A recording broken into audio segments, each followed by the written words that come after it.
This one ain't easy. Day 5 in the program.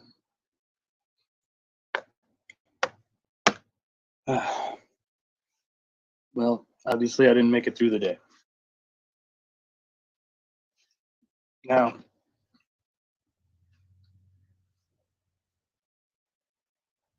evidently, this was unavoidable. Of course, I had no way of knowing that for today, and I'll explain.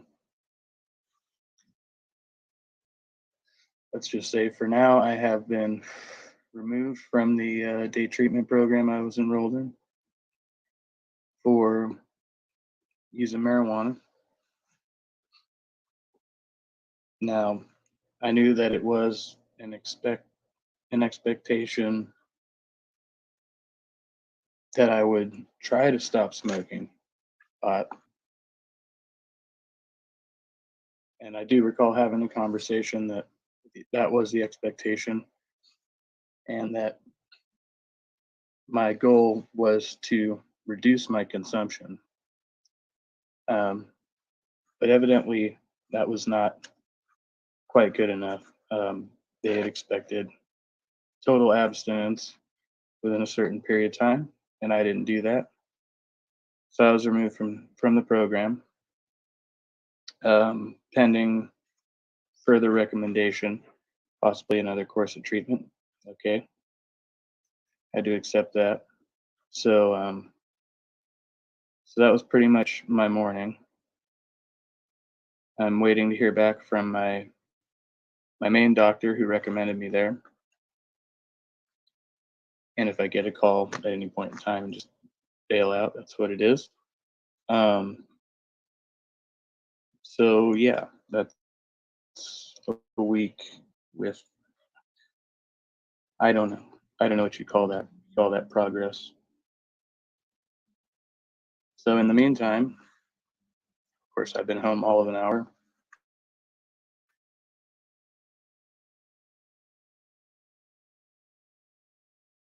And took a little kit, busted it out.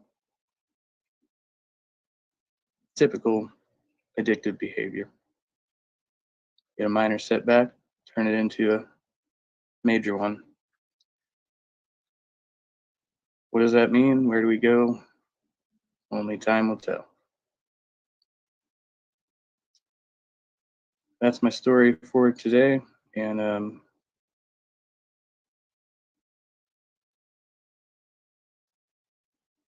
right now, I just got to ride the wave.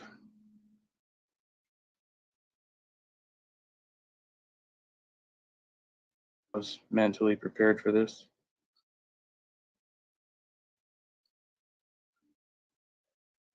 I feel like maybe I could have gotten away with more, not being as honest with the doctors and counselors as I was, but then I wouldn't have been fully honest and open in my treatment.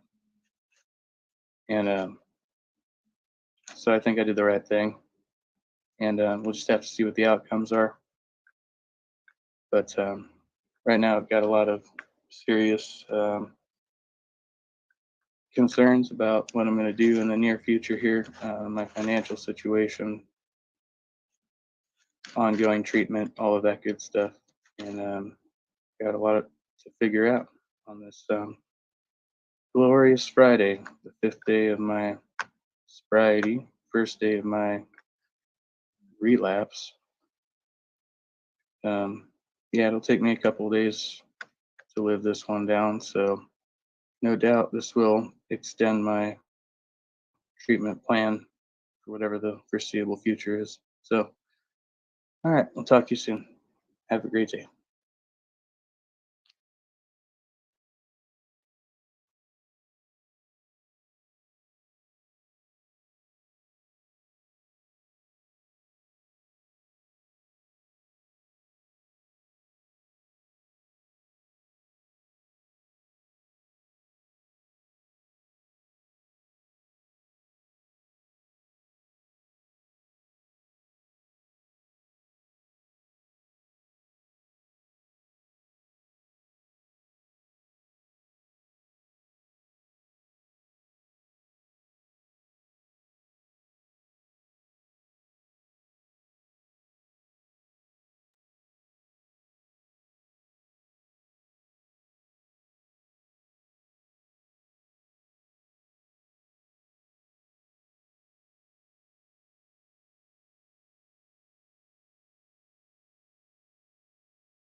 once.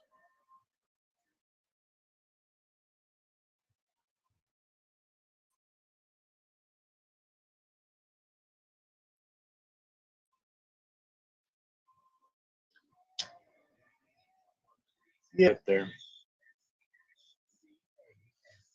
Yeah, I heard. Trusty Ape. Day 4 on the wagon.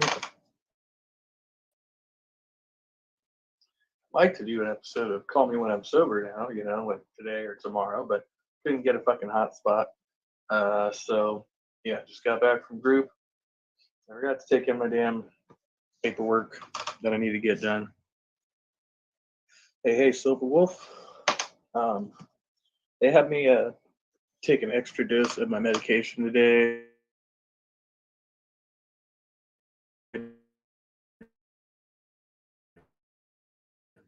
That I'm on right now. I'm supposed to be like only the first week or whatever, like that's to like help with the anxiety and tremors and stuff like that. But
as I like, but it's still. I mean, it's all right. It's not bad.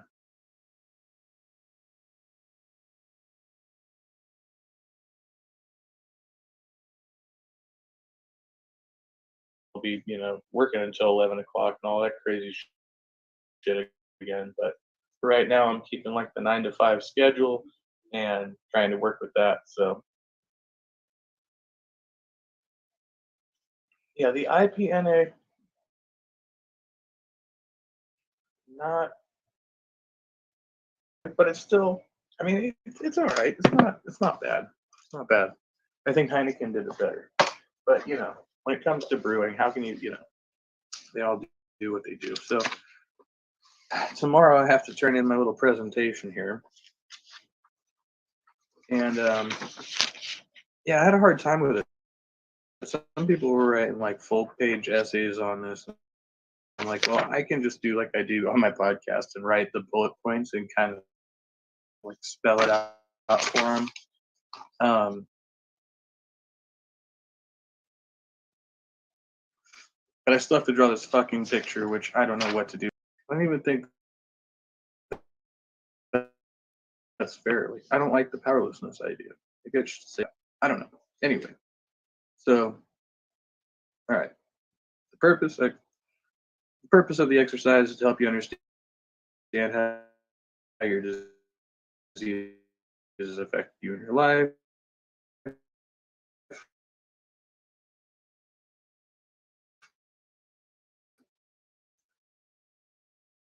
Blah blah blah blah. Blah. Be as honest and thorough as possible. History of alcohol and other drug use. At what age and under what circumstances did you begin drinking or using other drugs? As I told them in the AA meeting today,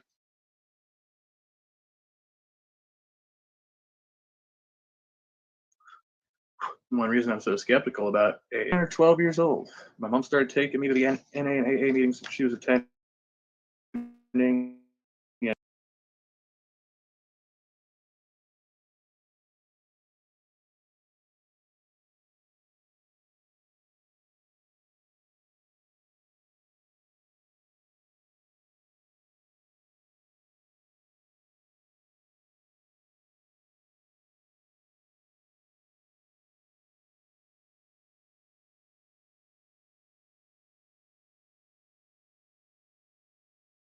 and basically making me go. Like, this is what you're going to become if you ever use drugs or alcohol. And I just thought it was all bullshit. And yeah, I sat there, I learned the steps in the program and went through the meetings for a while. I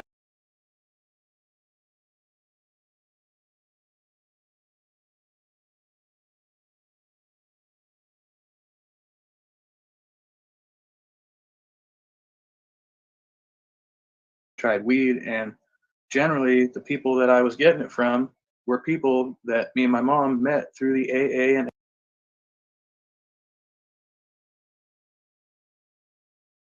NA meetings. It was either the other kids and their parents. Um, Around that same time, I did have my first beer. As like I'd had alcohol before, but this was like when I was like deciding to drink and actually drinking to get a buzz. So I was about 12 years old, and it was entirely through people we met through the AA and NA program. I can say that with confidence. Those were the people who first exposed me to nicotine, weed, and alcohol. Okay, so you got that part down. At what period of your life did you begin planning and anticipating drinking and using other drugs? That one's a little more complicated. When I was about 10, 11, before I started smoking, even a couple years before that, I used to pretend I was smoking cigarettes. I thought cigarettes were disgusting, but I liked like watching actors smoke. And I always thought about like if I could have one of those, whatever. My thought. So I used to pretend to smoke, like with like a pencil or whatever it was, and I remember alcohol, but I took like a sip. I had made a mixed drink, which was absolutely disgusting. I remember I put in like Irish cream and whiskey and orange soda or something like that, just some weird shit. And I took a couple drinks out of it, and then I friggin' threw it out. And I tried huffing at that point. So between 10 and 11 years old, I was already kind of like looking that way. I was like, I don't know. Maybe these drugs and alcohol, they ain't so bad, right? And my mom was going to the meetings, and she started making me go to the meetings, even though she didn't know about my activities yet. Mikey, good to see you. Mikey's Forrest here. Yes, I'm reading through my little thing here and trying to figure out how I'm going to explain it tomorrow. Yeah, I mean, I was kind of like I was exposed to drugs at a pretty young age, but I didn't really know what was going on, and I didn't really have any like censorship. I could pretty much watch whatever I wanted on TV. So, um, so yeah, around 10, 11 years old, I started thinking about it, and 11 to 12, I started doing it. Um, when did you first realize that drinking and using other drugs was becoming a problem? Question mark, question mark, question mark for me. Because I'm like, when did I realize it was becoming a problem? Or when did so yeah, probably around the time that I became homeless and lost contact with my kids, got involved with the court system.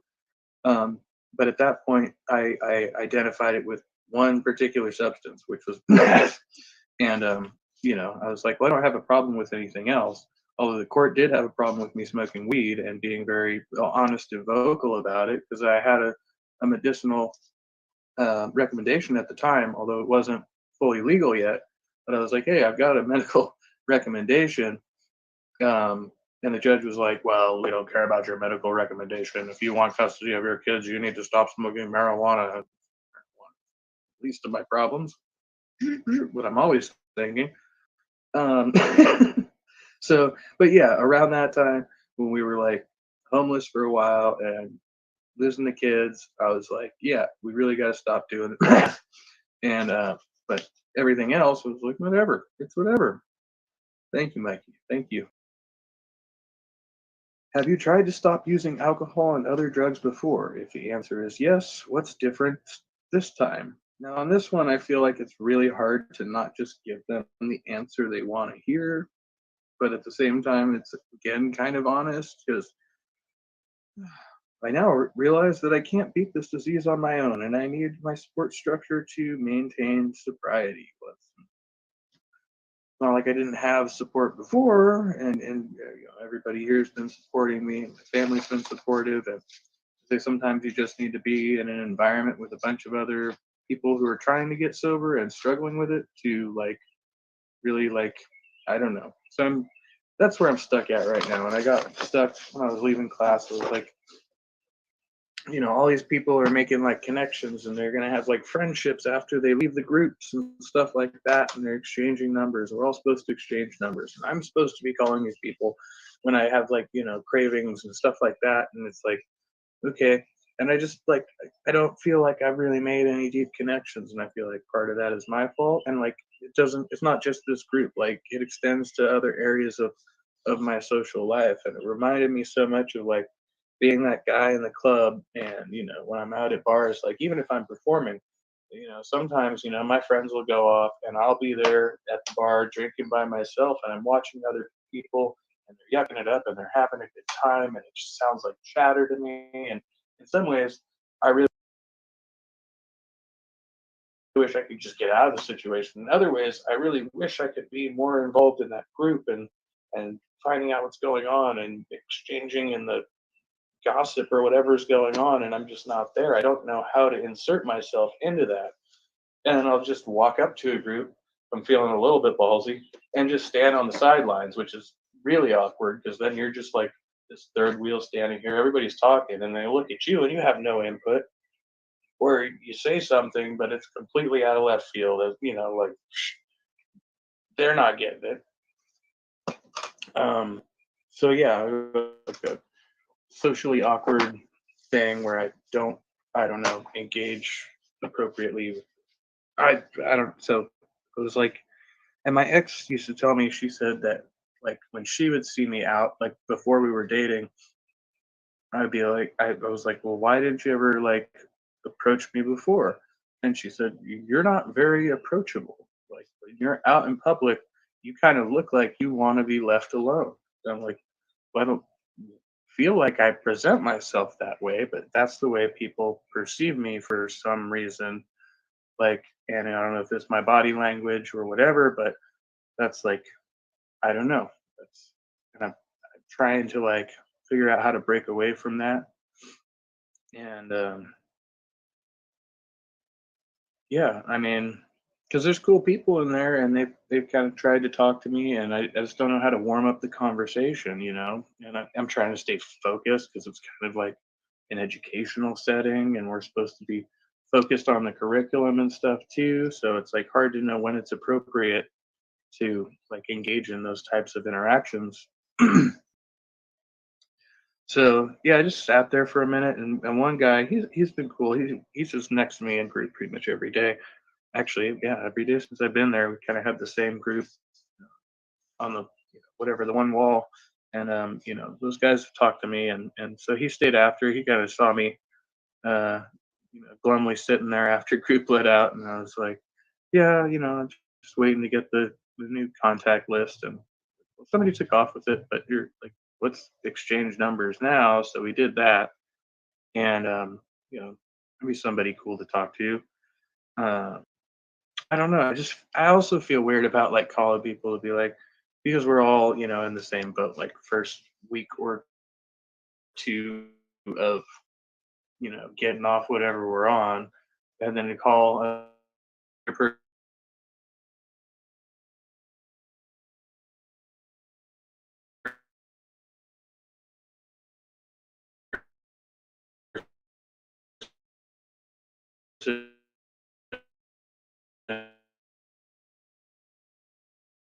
who's having you know like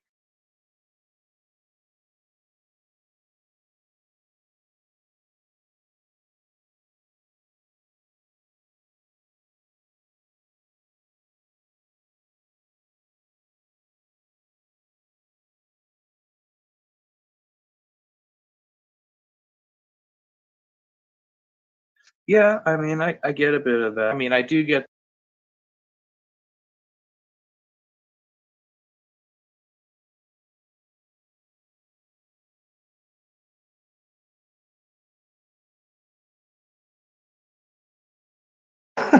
um,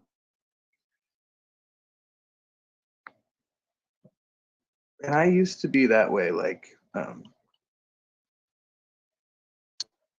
I didn't like to drink to excess. I didn't like to drink to where it made me sleepy because I had pot for that. See, I always had my fail safe. I think it's kind of good that I was a weed smoker first, but no, like, and they want me to quit smoking weed too, and I'm trying to get to this whole total sobriety thing, and it's just like baby steps weaning down. Like I've been smoking a lot more cigarettes, I think, or maybe not. That's hard to keep track of these days. Um, I feel like I've been smoking more cigarettes, or I should be able to like cut down on the cigarettes, but it's like one thing at a time, like trying to taper off everything. I don't know. I feel like if I was gonna do that, I would have to go into complete isolation. Like the group thing wouldn't work. That's why I've always thought if I was gonna dry out, the best way would be like to go out into the woods and then just like I don't know, like chop firewood for like 5 days, or something like that, and just be out there on my own, so I could just rage out, and there's nobody there to be hurt or offended or whatever, like that's the only way it's gonna happen. But I don't know. I don't know if that's realistic.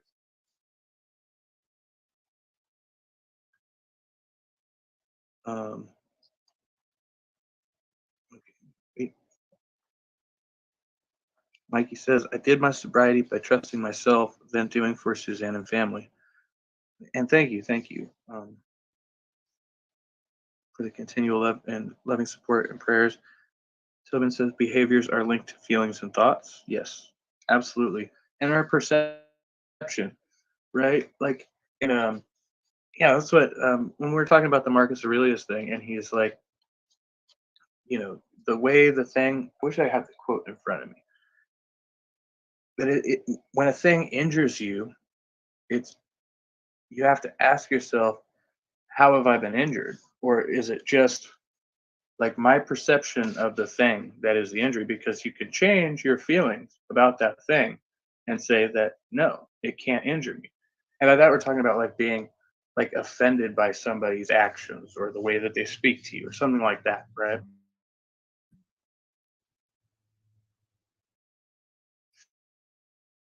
And it's the way you behave, it's how they have treated you.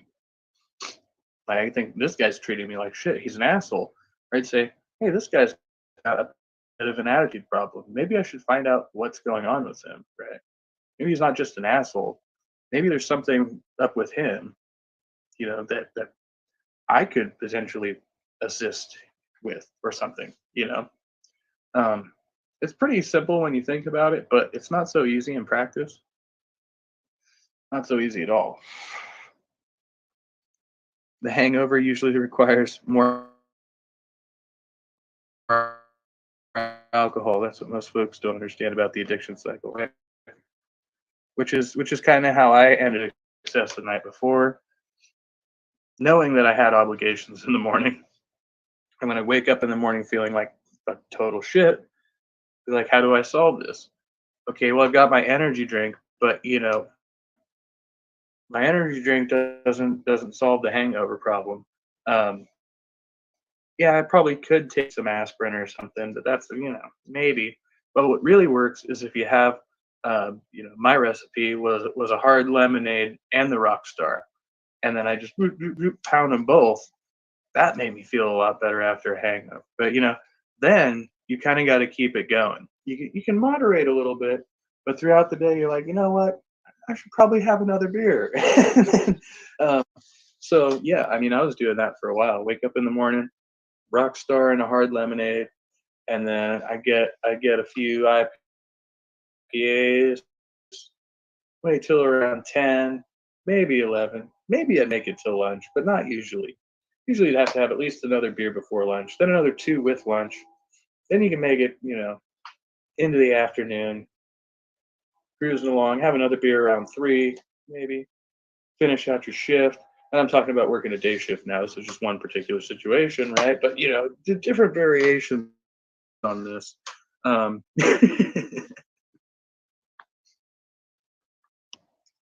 It's just all convincing yourself that you can drink all day and be fine because better than having a hangover. Smoking is harder to stop. One of my sisters can't beat her habit yet. Avoiding hard drugs and alcohol takes constant work and belief in oneself. Yes, Mikey. And smoking, yeah, smoking. I've definitely one of the worst. Nicotine, in the tobacco industry in general. The way they want to make like the most addictive product on the market, and they succeeded, and we still have them today for some reason, even though we know that they did that. We're like, well, they're just can't take their cigarettes now. They're all freaking addicted. Um, what line of thought these? Tobin says I'm reminding him of a line of thought, but I wonder which we mean.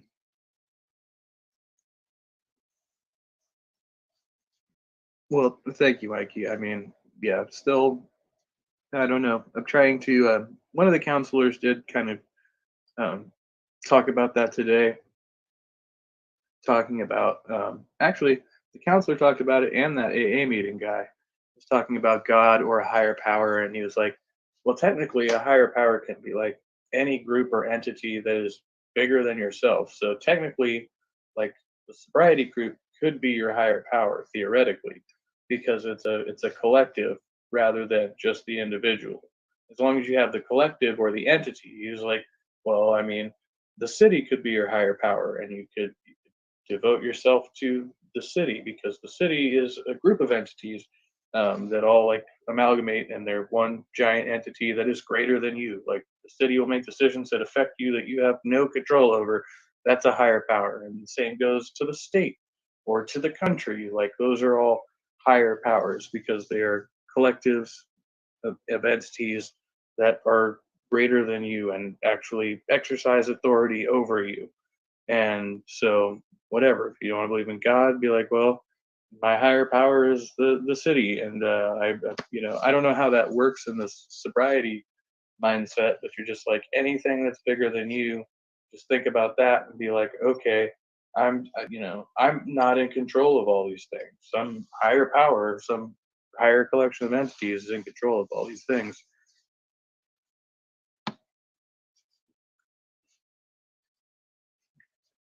Alcohol addiction almost killed me. Emergency, dehydration, no sleep, 4 days.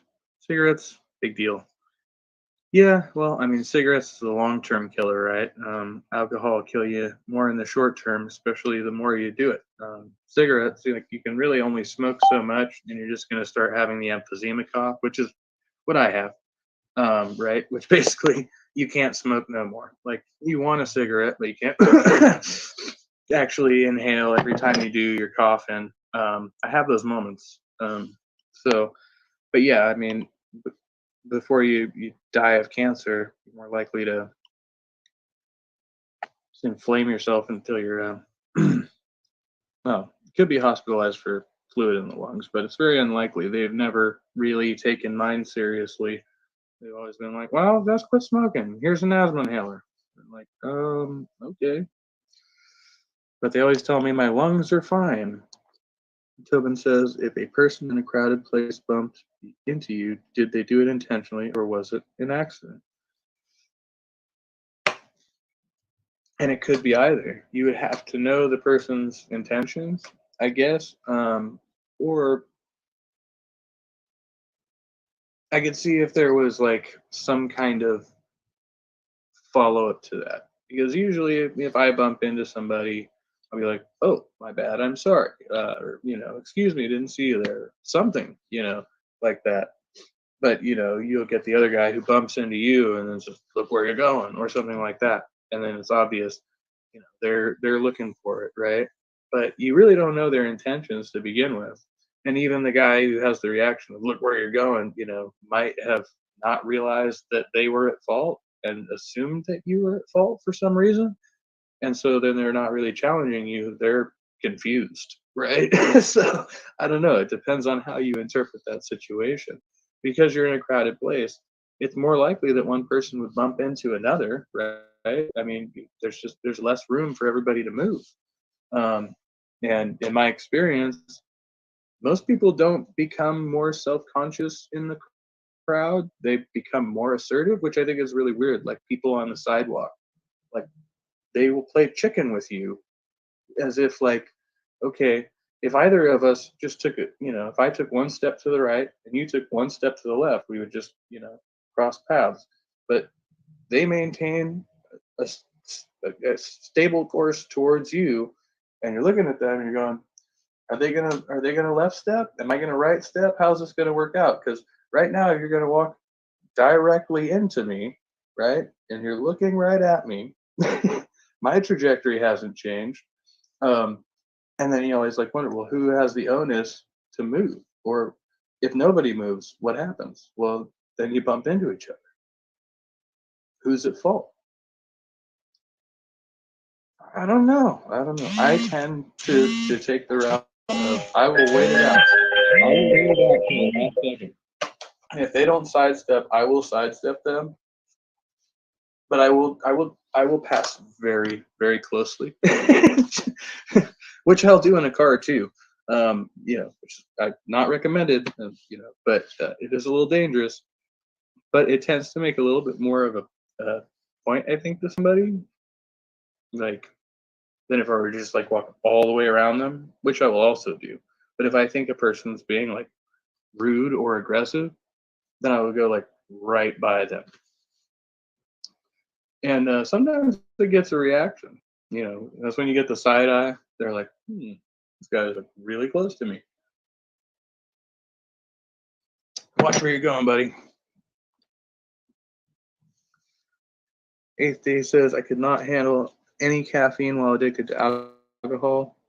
I'd fall apart, shakes. Oh, yeah. So I say I've been pretty well managed. Like, I've been able to hide it. I've been able to curb my drinking enough for the most part to where it didn't, I didn't get called out at work for a long time. Um, some of my family members kind of saw it early on, but most of them didn't. Um, I was able to avoid getting shakes too bad. I was, able to maintain a lot of things. So I was a good alcoholic in that, in a way. I didn't end up hospitalized. I did get a couple of cases of alcohol poisoning, um, but they were relatively minor. Like 2 to 3 days of sickness, and then I was, just bedridden and bad for him. So when they would catch him drinking and driving, they would just take his keys and drive him home and then tell his mom where the car was or whatever. So it's like crazy that that happened several times in the time we knew him. But we always used there were a couple times when we had to actually wrestle him down and take his keys from him because he was trying to go out the door, and we were like, "No, sir, no, sir." Um, and sometimes I kind of feel like that guy, except there's nobody wrestling me down and taking my keys from me. I'm like, "Are you going to drive? Are you sure?" I'm like, "Yeah, yeah." And then I walk out. I get in the car, and I'm like, am I? Yeah, just lucky. Just lucky, I guess. Hello, captive disc. What is good? Um, so yeah, I don't know where else to go with that. Where are we gonna go from here? I have another group tomorrow, and then Saturday's virtual.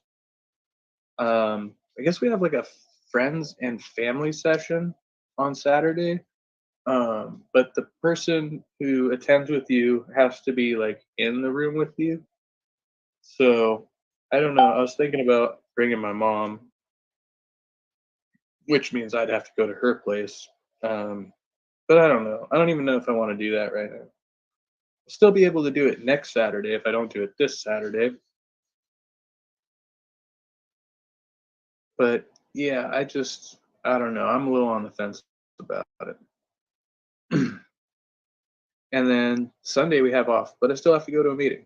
They pretty much expect us to attend a meeting every day. Um, it's like a minimum of 10 meetings in 15 days. This one chick who graduated today, I guess you get a gold star, an actual gold star, if you if you attend the 20 meetings in 15 days. Okay, above and beyond, I guess. Just hit 200 subs. Congratulations. That's awesome. I'd say my mom is supportive, but she's also like a little bit a little extra. Like I I don't know how to. She definitely wanted me to quit drinking. But I also think, she's like one of those people who didn't realize that I was having the problem, and then by the time she realized that I was having the problem, she went like so far to the other extreme.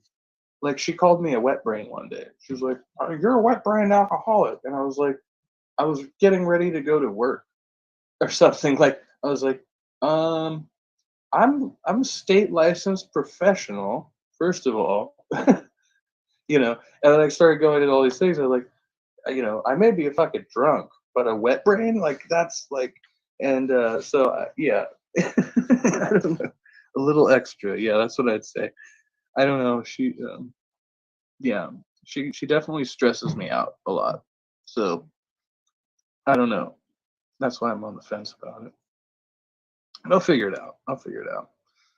She creates a stress reaction and weight on the family thing. Yeah, yeah. I haven't even talked to her since I told her I was going into the program, and she started sending me all this stuff, and I just told her I couldn't. I wasn't feeling it, and I put notifications on silent, and I haven't heard from her since. But so I haven't talked to her since I've been in, which I probably should make that call just to check in. Doubting Thomas. No, yeah, that's I know. It's one day at a time. You're definitely not being a dick there. That's all I can do is one day at a time. If I try to do it any faster, no. Moms are great for giving their sons a little extra kick in the ass that helps them along. Um, yeah, my mom's been, I don't know, a little inconsistent on that over the years, but she's definitely trying now. So give credit where credit's due. And I don't know what's going on with this thing. I fucked up by on the comment. Thank you. Yeah, just today, Exactly. And thank you, Dave. Trying hard.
Babe, babe, babe.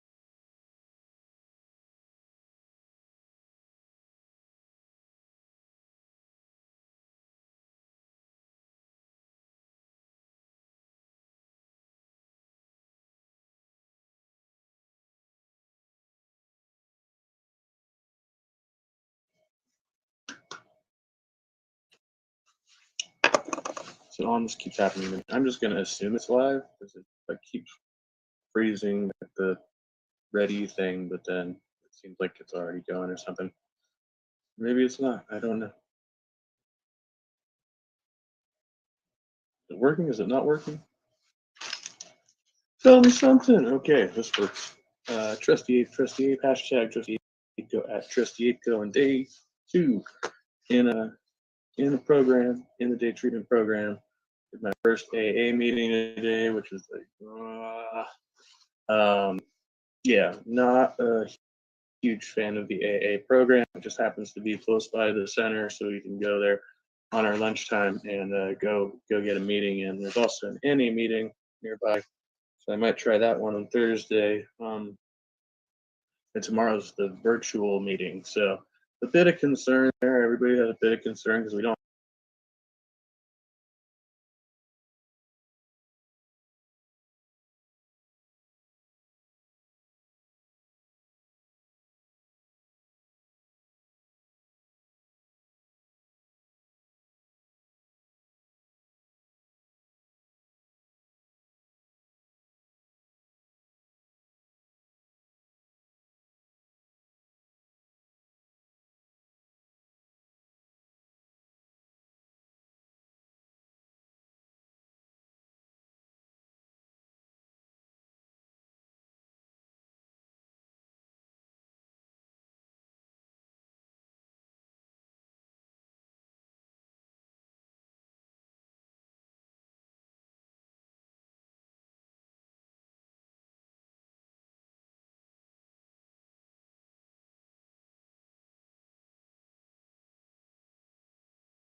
Down, and I did a lot as a kid.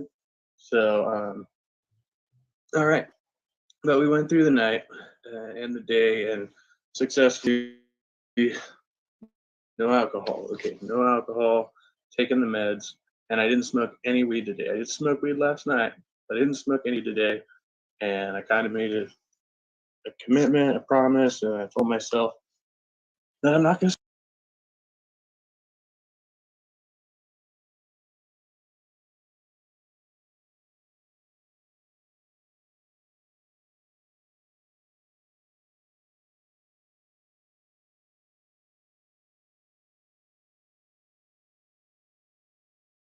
smoke any weed today, and I'm not supposed to smoke any weed tomorrow, and maybe for the next couple of weeks at least, which is like a really weird decision for me. Like out of all my vices, cigarettes, alcohol, this is a positive. This is beneficial for me, and I've kind of convinced myself of that over the years.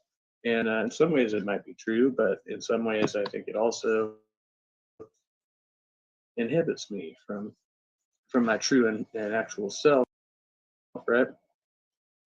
Maybe I've dumbed myself down a bit too much. I smoke,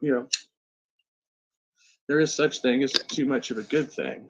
And so like me, basically smoking all day, every day, you've got nothing to compare it to, right? And that's what I've been doing for a long fucking time. So I think this is probably the best thing for me. But I'm terrified. I'm anxious. I don't know what's going to happen. I'm, probably going to be a little extra stress, a little.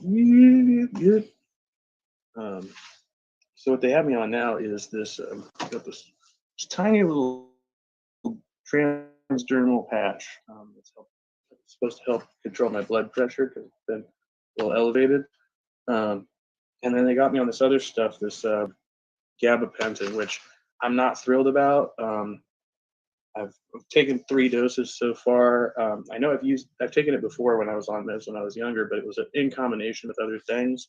So I didn't really know how it affected me. And right now I'm kind of wondering, like, okay, because they prescribe it for all kinds of stuff. And what's supposed to help control is like having the DT tremors and being extra anxious. It's supposed to bring a little bit of that down. But I'm like, how much of an effect is it really having? what are the side effects? Now I'd like adding a new chemical to my system, and should I even be doing that? But it is prescribed, right? It's supposed to help with the other stuff I'm going through. So I guess I'm taking it. Like, I don't know. I'm supposed to take. So I took one last night. Didn't feel very much effect, and then I took one this morning, and then I took one this afternoon. And after that, I felt like I started maybe getting a little groggy, and they said it might cause a little bit of drowsiness. And then on the drive home, I was like, I kind of feel like a little out of it, and I didn't really like that. And I didn't know if it was just because of my day and me not having any substances, or if it was because of that medication. Nothing to really compare it to. I just know I was like, So do I want to take 2 tonight? They said, well, if you don't, if you could just take 1 at night, just take 3 a day. And they only gave me like a week's supply. So they don't expect me to stay on this stuff. It's supposed to be for like just the first few days, I think, and then I'm supposed to taper off of it. So yeah, there's that. And then a guy brought up in group, he was like, well, what about non-alcoholic beer? I remember this when I quit for a week last year. I did get some non-alcoholic beers, but I got the Lagunitas IPA and the O'Doul's, which both actually contain trace like small amounts of alcohol, like 0.1 or 0.5 alcohol. But basically, if you drink all 6, you're drinking like a 2.5 beer or something like that. Like it adds up. It's not even a whole regular beer, but there is alcohol. But what I did find are the Heineken Zeros, which are claimed to have 0%, 0.0, no alcohol, nothing. Nada. Tastes like beer, but it's basically barley and water. Yeah, barley, hops, and water, and no alcohol. That's what it claims. Now, I guess I was going to say, I guess we'll find out tomorrow, because every day I go into the center, I do a breathalyzer, but I'm not going into the center tomorrow. So, and I don't have a breathalyzer here. I used to have one. I think it got lost in the storage unit. I'm actually curious to test it. Like if I go in on Thursday and chug one of these right before I go in and see how I blow, just to find out if it's, but it says zero alcohol. And I don't know. I'm sitting here like, I don't want to try it. I kind of just miss the taste of beer. And I remember that from last year. But the thing was the effect of those, was with School, right? Those, whatever, the other non-alcoholic beers that had tiny amount of alcohol. But I was also supplementing that with cannabis-infused beverages and gummies and smoking weed. So since I'm not doing that, yeah, there's like a little bit of reluctance there. But I'm like, well, I do like the taste of beer.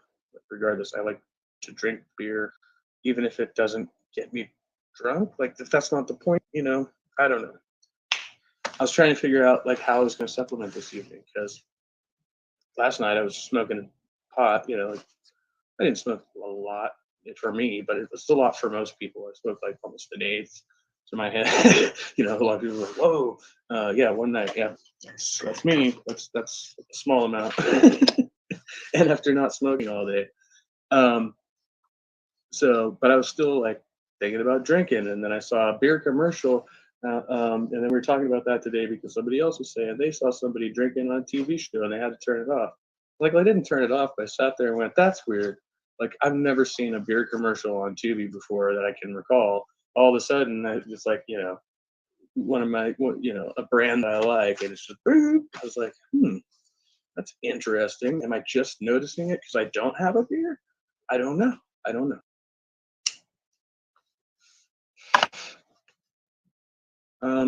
My dad called me. Supposed to call my dad. What's up, Silverwolf? Thank you for listening. I was listening to your guitar track earlier. It's a little low, so I'm gonna have to like listen to it in here, like the phone up to my ear. Like the volume was pretty low, and it's like outside, so I couldn't hear it very well. But yeah, so I got to call my dad back, kind of let him know what's up, because I haven't talked to him since I started this, and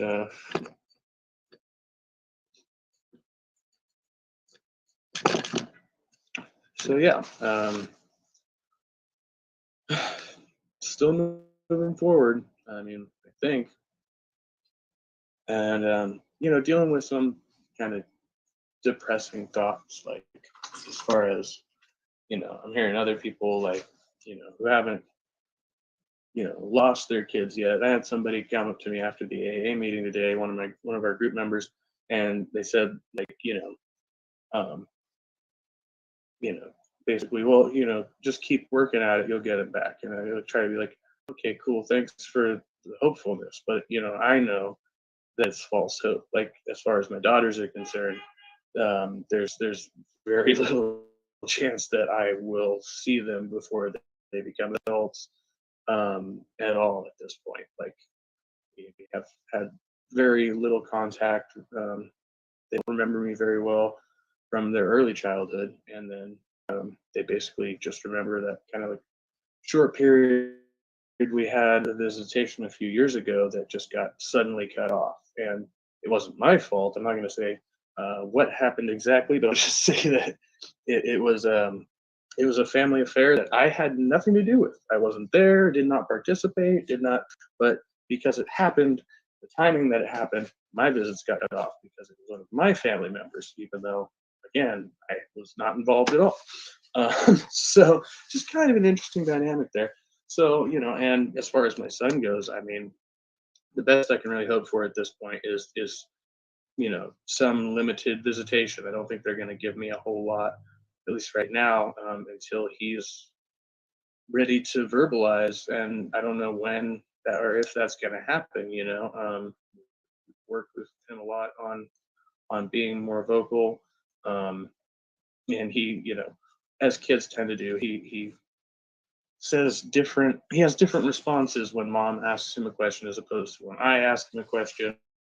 And then usually when strangers ask him that type of question, um, if we're both present and another person asks that type of question, he just won't respond, or he'll look to us, and he understands the dynamic there, and he doesn't like conflict. Doesn't like conflict. He knows what he says is going to cause a conflict, then he just doesn't say it, or maybe he says the thing that he thinks will cause the least conflict. So yeah, so I'm not getting my kids back. That's false hope, right? Like I said, the best I can hope for is some visits, which I'm going to push for. But I really have to do the sobriety thing for me, for my life, and like I said, I think I can get back on track and maybe just regulate and be maybe one day more of just a um, kind of social, uh, very a social drinker who does not drink very much. When I do drink socially, that's the way I used to be. Um,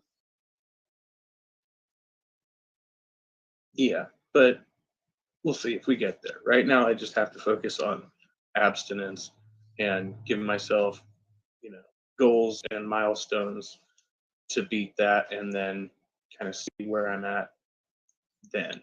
Because right now, 2 days out, I'm not going to have any great ideas about it. I've still got stuff coming going through my system and flushing out, and so yeah, I'm really not qualified to make a good judgment about it. This is all speculation. Oh yeah, it takes time to talk when it comes to verbal communication. That's what happened with your stepbrother. Yeah, my son was nonverbal for like the first 5 years essentially. Well, they said he was nonverbal, but in reality, he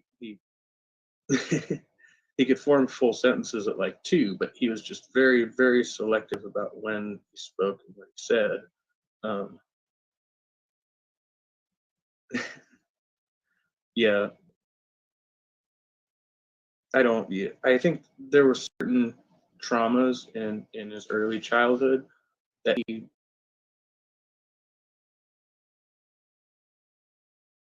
was, but I kind of just made the assumption. I was like, ooh, I like that one. I like that one, and I happen to be familiar with them, and so I picked out those 2 quotes that I liked off the paper, um, and a couple others, but the two main ones. And I was already done with it. So we're going through the first assignment, right? I'm like, okay. And then she goes to the second assignment, and well, like I said, I've already read through all of it, decided.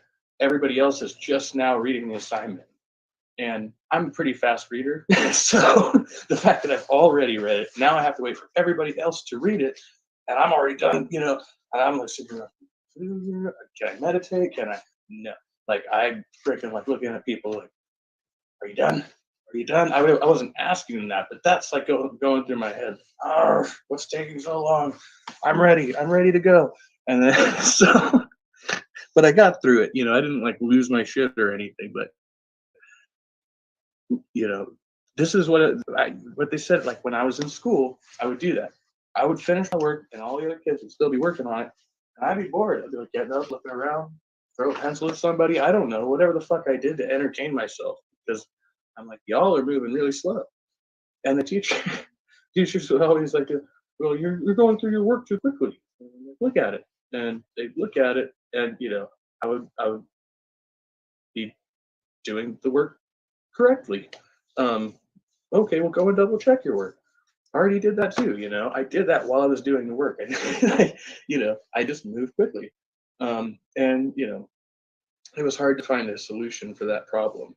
Um, there's other things that I was like super remedial at, like math. Like I would get stuck in math, and I get bored, and so then I caused a problem there. People couldn't quite explain it to me, and I didn't really know how to like just sit there and follow the curriculum. It just didn't seem to work for me and the way my brain worked. So, oh, what's up, Athena? Good to see you. Day two.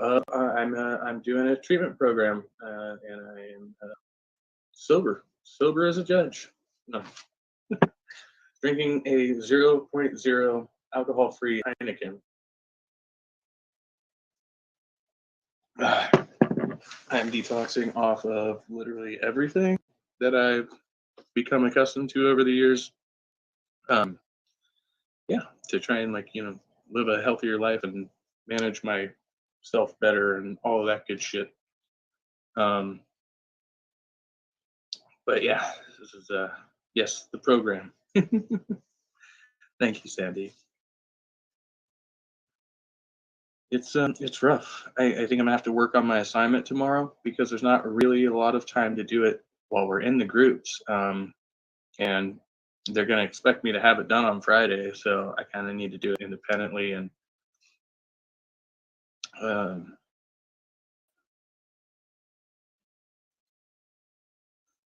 yeah, I don't know. I think it's the second one. There's like an essay involved, which I'm not like too thrilled about, like a 500-word essay, and I'm like, I don't want to do that. But part of the program, so I'm gonna have to do it. Um, yeah, but like one of the people who was there today who graduated did their second one, right? Because only two, one per week, and it was pretty powerful. Like they told a lot of their childhood story and how it connected to like where they ended up and their mindset now. And yeah, I think it really like affected a lot of us. And yeah, so I'd like to be able to put something like that together, but it's hard to kind of focus on what's like important, because there's a lot of history. It's like what what were the things that actually um, led to you, what were the traumas and the factors, that because like we're damaged, right? There's some damage there. It's like there's trauma there, and you got to like identify it and kind of link it up to how you react to situations now because of your past trauma, and then try to figure out how you like either avoid or maintain yourself in those situations. And that's kind of the trick there. Triggers and all. Just walking will help. Yes. I know I need to walk a lot more. That's been a lot. I was like, I feel like I could go running today. Um, but yeah, it's like when you're in the class and I guess I could go run on my lunch break. But yeah, it's like you gotta sit there and go through the motions. And yeah, I definitely need to start doing more exercise now that I do have this energy. Like I feel it as anxiety and restlessness, and it's like I don't know where to direct it. But yeah, that's one of the best ideas is physical exertion. I found myself like singing along to some songs in an album in the car that I was playing on YouTube, and like I used to do that all the time. Like um, I would like everywhere I would go, I was constantly singing along to cars in the song, to songs in the car, backwards. I was constantly singing along to these songs, and yeah, like at some point I kind of stopped doing that. Like I don't know, and that's something that I would normally do. So I don't know why I stopped doing it. Um, yeah, but I'm kind of like conscious that that change occurred, and I sing a lot less than I used to, and so yeah, trying to sing and write some songs or something. Because yeah, I have a lot of angst and energy and um, time to try and spend more wisely while I'm doing this, as long as I keep doing it right. So I put my pot away. I'm not throwing it away. I think that's stupid. So there's this whole thing about like removing temptations and stuff like that. And I was like, well, temptation's always there. If I really want weed, the dispensary's down the street. If I really want beer, liquor store's right fucking there.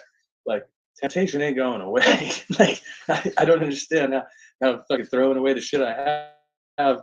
At least give it to somebody who can use it, But yeah, I'd rather just keep it around for a rainy day and know that I have the self control to not open that drawer and go smoke right because I'm trying to work a fucking program, right? And that's the idea. I hate this whole it's unmanageable and you're powerless because then how the fuck do you quit? Oh, we have to turn it over to God. I don't fucking believe in God, bro. Well, what's your higher power? What the fuck is a higher power? Well, whatever you want it. It could just be the universe. Okay, I'm getting sober for the universe. What the fuck does that mean? The fuck does the universe care if I'm fucking drunk or sober? The universe doesn't care. If anything, you do it for other people, but that doesn't actually work. And they keep telling you that. So then you do it for yourself. Oh, now I'm my higher power. I'm God. What does that mean? I have to take control. That I have to have the power. So this whole runaround about how you're not in control of your addiction, right, is actually false. I mean, if you're when you're in it, yeah, you're no longer in control in your full capacity. That's why you get out of it. You take control. You're not giving it to anybody else. That's all bullshit. That's all mental mind fuck. Yeah, I'm not God. Exactly. I'm not God and I never will be. But I have to be in control of myself in order to make this work. That's the only way it works. You can't say, oh no, I'm giving it to God. I'm giving it to some higher power in the universe that may or may not exist, because I have no better explanation. It's the same as all those other fucking religious nuts. I don't know. That's just my opinion on the matter. I've got to, find a way to put my head into that. You have the power and it's great. Oh, thank you. Yes. I mean, I agree. I agree. That's why I'll go to the AA meetings and I'll take what I need from it, but I don't see myself buying into that bullshit. So that's all I got to say about that. Um, the other meetings that we do are normally like more secular and stuff, so I like that better. And there's all other secular groups that I know I can join, so that's fine. Just continue doing that. Um, I guess that's about like all I got. Just rant and raving.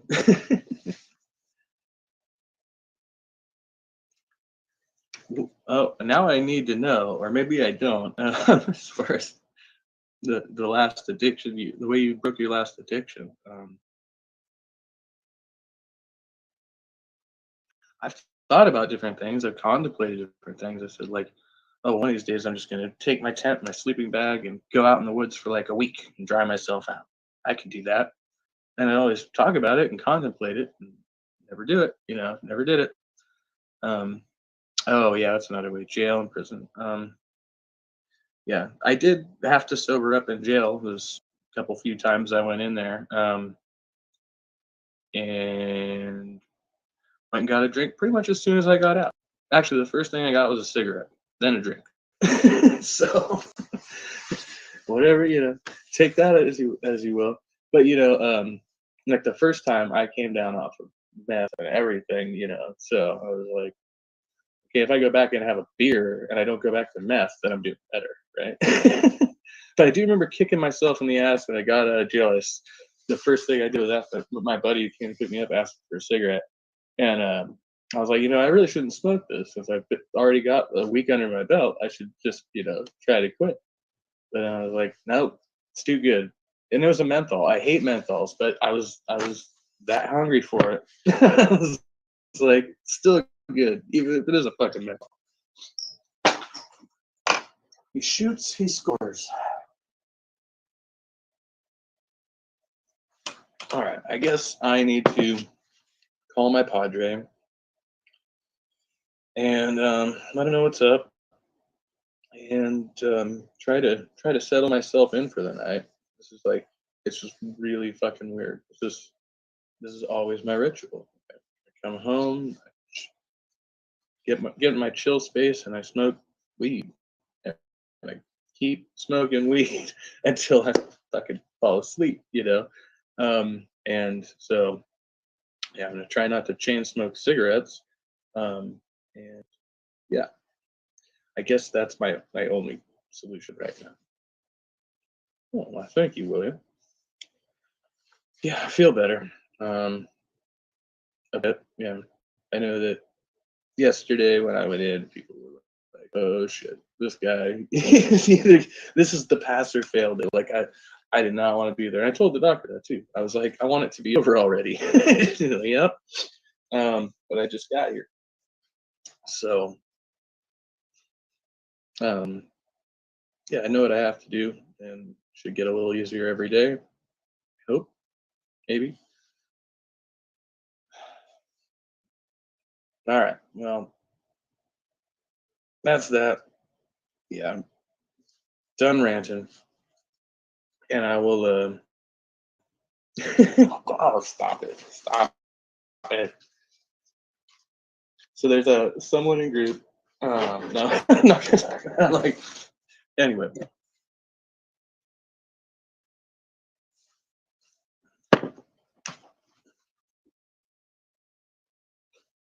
I appreciate that.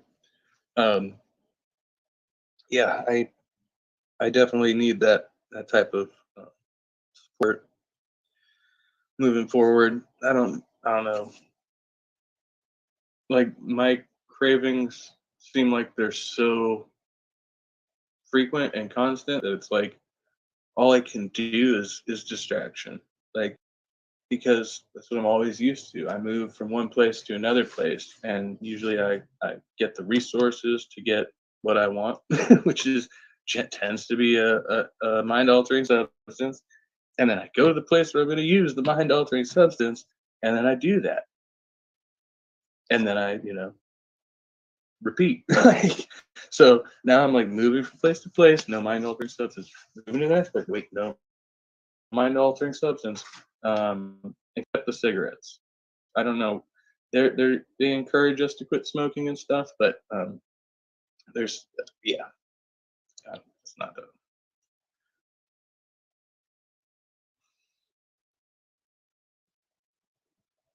distraction is key. Distract yourself using something else. Yeah, I know, and I just have to like take it back to my roots, like all those things I would have done, like writing songs and playing music, or doing more of these streams. I guess I think it's helpful. I mean, it's just like in the group sometimes I feel so limited in like what I should say, and I don't want to go on, take up too much time, and then I don't say enough, and people are too quiet, and it's like, yeah, but there's like 20 people in here, you know, like I'm not gonna tell my whole freaking life story. Um, but yeah, I mean, I'm trying to get vocal about it, and you all have heard a lot of my stories, so yeah. Um, you've been my support group for a long time. Yeah,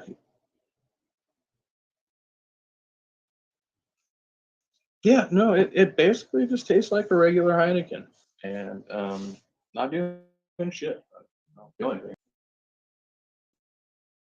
Yeah, I'm impressed. The flavor's good. I mean, Heineken is not my favorite beer, but it's not my least favorite beer either. So, and if there's literally no alcohol in it, cool. Then I can drink for the flavor, and yeah, and not fuck this up. Tomorrow, along with my virtual meeting, I have to hit the library and get these forms printed out. I have to get shit filled out for my job and for disability because I'm supposed to be collecting disability for this period. I'm kind of like freaking out over it right now um, because I'm not working and rent's gonna be due, and so I've got to make that money up, and so that in what free time I have, along with trying to maintain myself. So maybe do a longer stream tomorrow. That's very possible.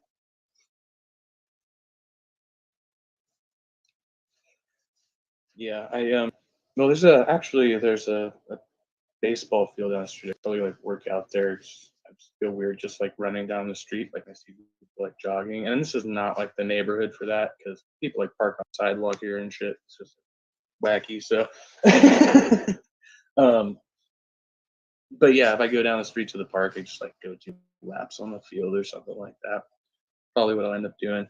I really need to do because I've been doing a lot of leg work. So I like actual literal leg work, not the metaphorical kind.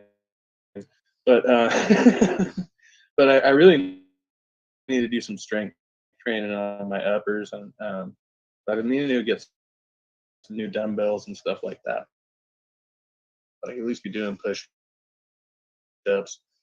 Um, yeah. So for today, oh yeah, you as I was saying it, you're typing it. Yes.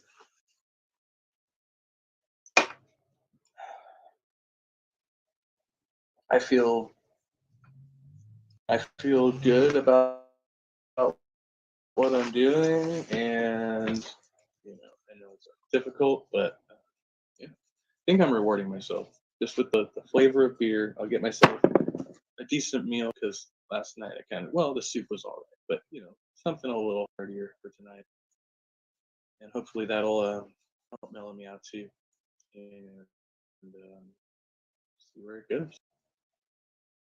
See where it goes. All right, goodbye for now. Good luck.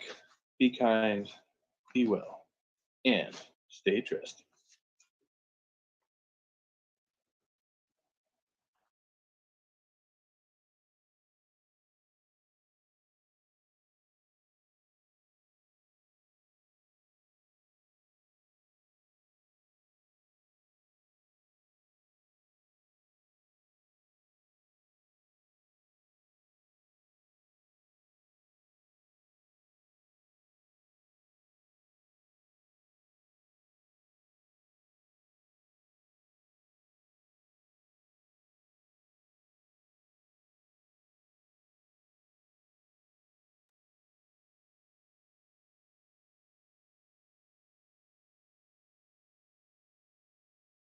At Trusty Eco, hashtag Trusty Eco. Did you miss me? I'm yep. All right. I was gonna make a bad joke. This is Doritos Mexican soda tamarind flavor. So first day of day treat. about as well as can be expected. I, in my infinite wisdom,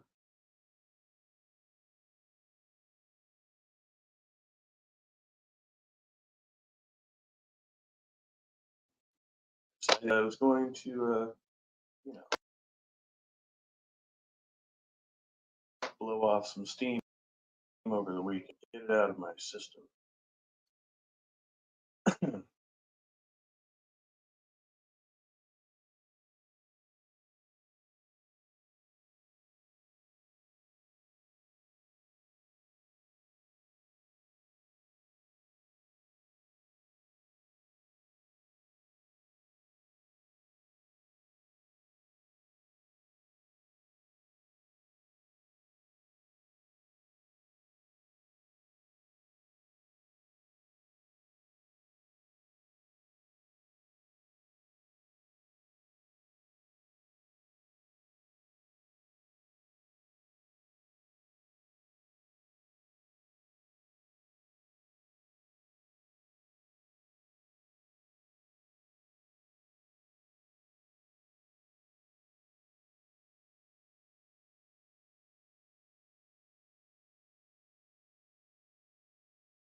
At Trustee Aitco, hashtag Trustee Aitco.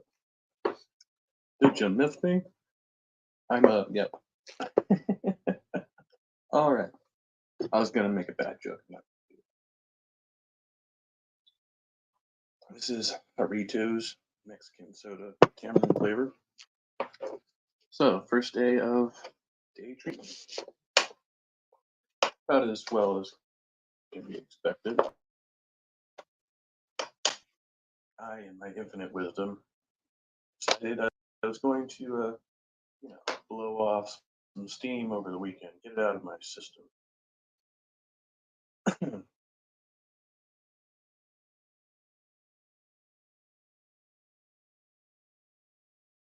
course, that's a convenient lie that we tell ourselves because it's not something that just gets out of your system, no. Unless you actually take it out of your system, which is what we're doing now. So, what can you expect from the standard day treatment program? Well, it's a lot like any other group.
Take it out of your system, which is what we're doing now.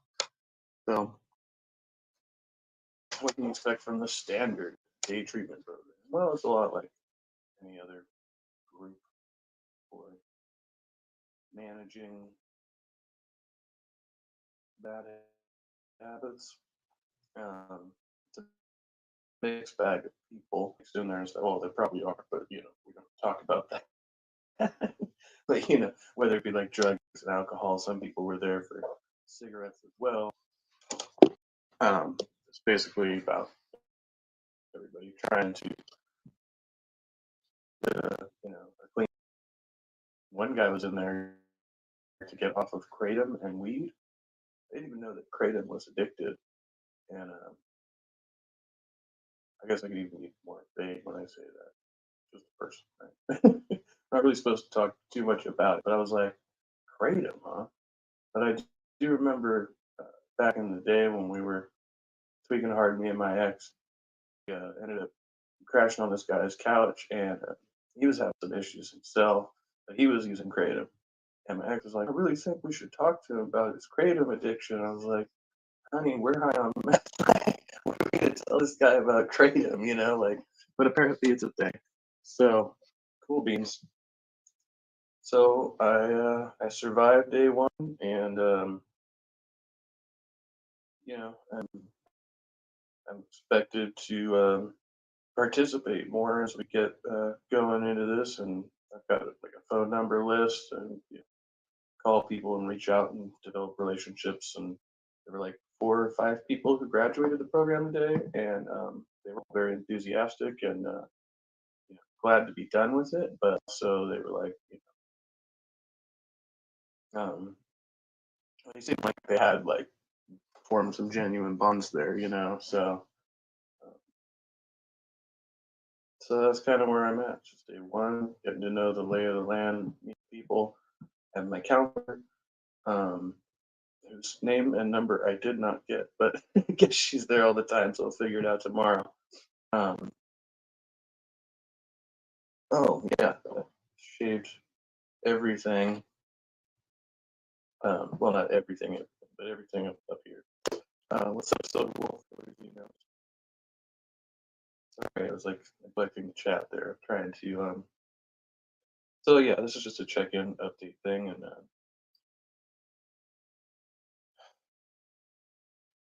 yeah, pretty much, just kind of a lot of affirmation of things I already know. It's like, and this is why it's such like a pain in the ass to like have to put myself in this position, because why can't you just fix yourself? Why can't you just unfuck yourself? Like, just deal with it.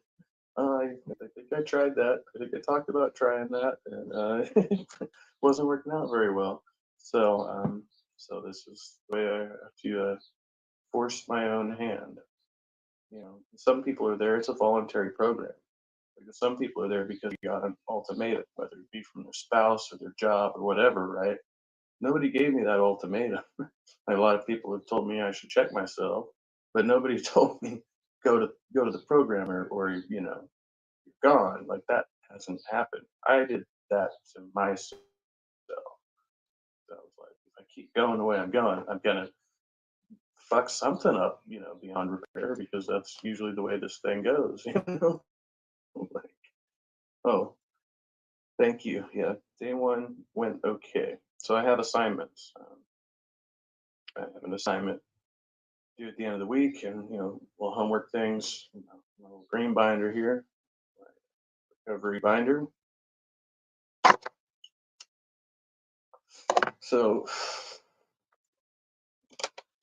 they want me to quit smoking pot as well.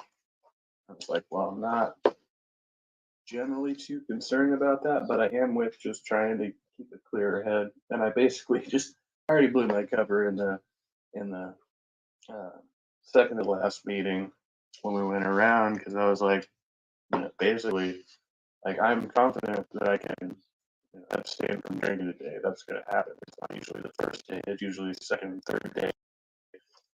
Anxiety, and quite frankly, I struggle with it coming here and stop at the market, and I kept thinking, like, the whole time I was there, all I want to do is smoke. And then as soon as I got out, I was like, oh, now I can have a drink. Oh, wait, no, I can't. Because I could get away with it, in theory. Like, if they freaking breathalyze and drug test me again in the morning, I drink early enough, drink enough water, get up. Like this morning, I blew dirty because reasons, right? But they were like, okay, it's day one. So going from here, we want to see all these levels start dropping, right? And that's the idea.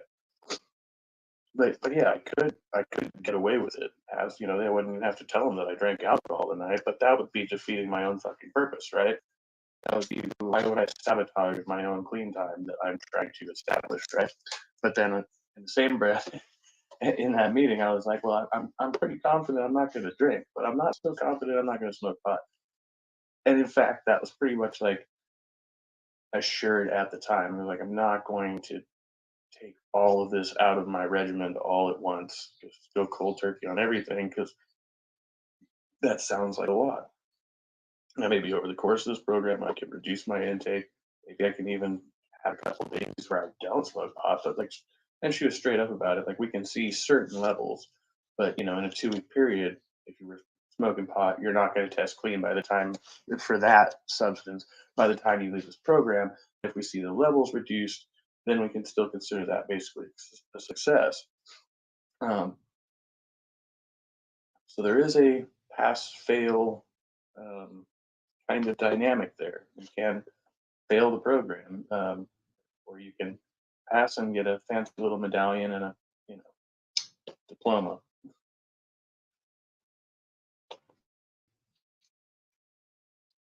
The guy was telling, the counselors was telling us about people who went in there and tried to cheat on their drug test, or did cheat on their drug test, and just how counterproductive that is. If you're even gonna go in there, like, they're not gonna stop you up if you fail a piss test, right? They're gonna try and find another way to support you so you don't relapse again. And that's what you kept saying. But he was like, people don't realize they come in there, they try to cheat on the piss test. Then why even come to the program? Just fucking go back to whatever it was you were doing, because nobody's forcing you to be here. Unless, of course, as I said, you got that ultimatum. And that means having to go back to those people at work or your family and tell them, yeah, you know what? I'm just not going to stick it out.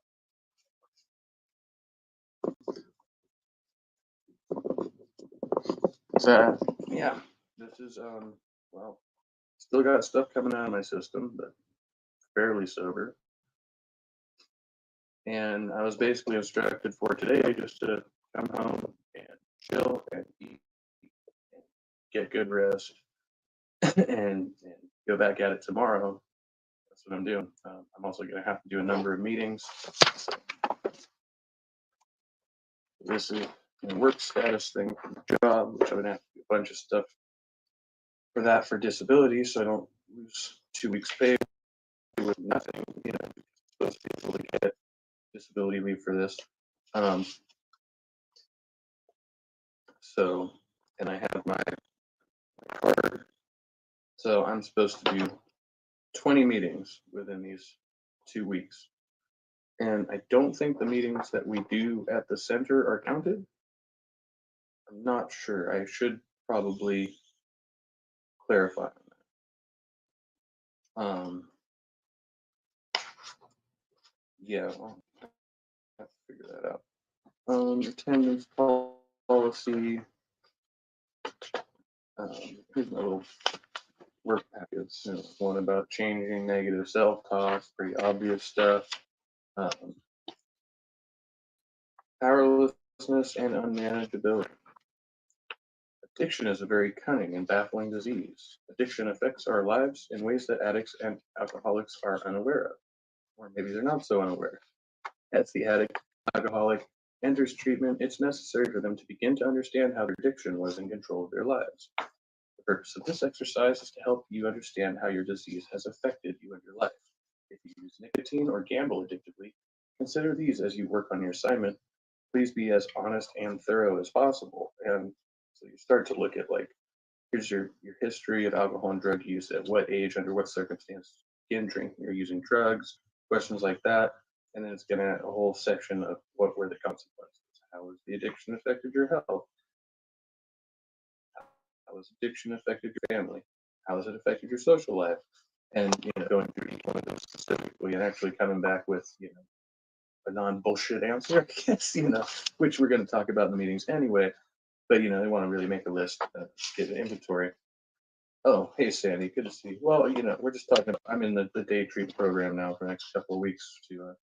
Well, mainly I'm focusing on the drinking and not relapsing on other drugs, and they would also like me to abstain from marijuana. But like I said, that's going to be like I'm still going to try try to reduce that, but that's lower on the totem right now. Um, and then draw a picture representing your powerlessness and share with the group. And a couple people were in there, like one dude just drew a picture of himself, um, just holding a bottle of alcohol, a bottle of pills. Okay. And then another person drew a picture of themselves where they were, you know, the perspective, they were like very small and they were chained to this giant bottle of alcohol. Okay, well, that's not exactly how I see my situation. I don't know how I would draw a picture of my situation. Um, how do you draw poor impulse control? And I don't know. I'll have to figure that one out. And then the next one's going to be exploring emotions.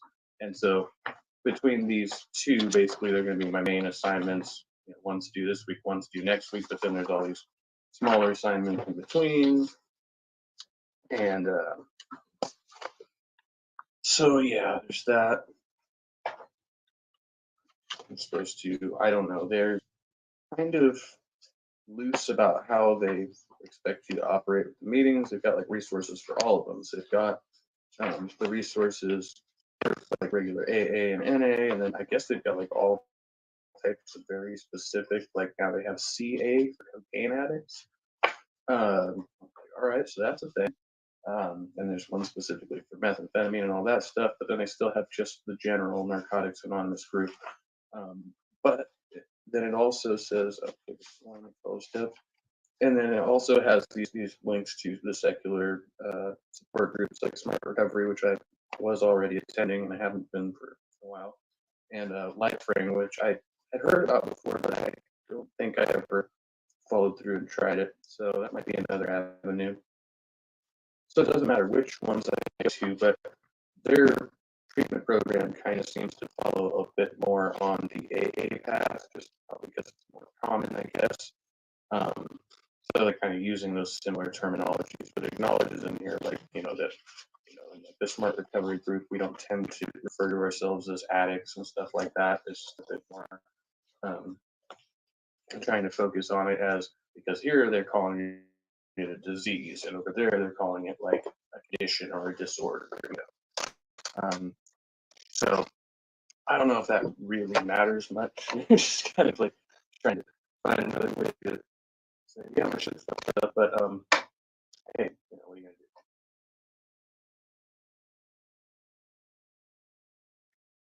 Doritos. And that's what I realized. Like, yeah, I want a beer. The whole point of this is it's not about what I want. It's never about what I want. Because if I just do what I want all the time, the outcomes are not going to be positive, right? Sometimes I don't know what's best for me, or uh, whatever. Uses excuses.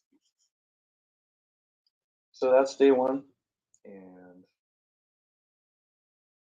yeah, now I just need to basically.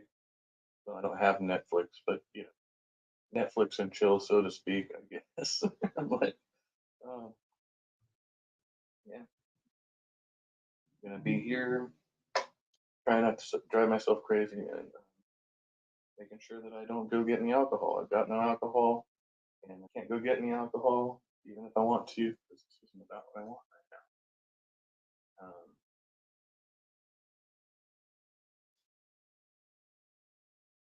That's about it. I'm not gonna sit here and like bullshit you and say, "Oh yeah, it's great." Day one was great. Until I was like, "Oh shit, what am I getting?" Of course, every party is trying to think of a way I can get out of this, but uh, no, it's not gonna happen this time. Can't go that way. So, beginning of the the doctor said the first day of the rest of your life. Try to look at it that way, and it'll get better. All right. Well, as I always say, because I say the same thing at the end of every episode, I'm very consistent. Much love. Be well. Be kind, and stay trusty. And hopefully, the mic's not having all kinds of funky issues again today. 'Cause I have the best luck with microphones. All right. Have a good night. We'll see you soon.